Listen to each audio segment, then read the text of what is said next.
Ayan, gumawa tayo ng tinapay na pangkape. O, ayan muna yung unang batch na niluto ko kasi nga maliit yung tray na nailabas ko. Tamad na akong kumuha yung malaki.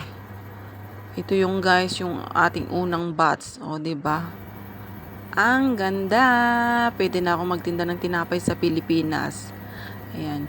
Yung susunod is hindi ko na siya na-videohan yung pagsalang ko ng pangalawang salang kasi nga mayroon akong pasaway na alaga. Kaya yan na lang yung na-videohan ko nung nasa oven na siya. Madali lang siyang maluto kasi 15 minutes lang siyang lulutuin or depende sa kulay niya kung brown niya. Pero mostly is 13 minutes. Ayan. Depende sa oven na ating gagamitin. Sa akin kasi nasa 13 minutes lang yan, okay na. Pero sinet ko siya ng 15 minutes.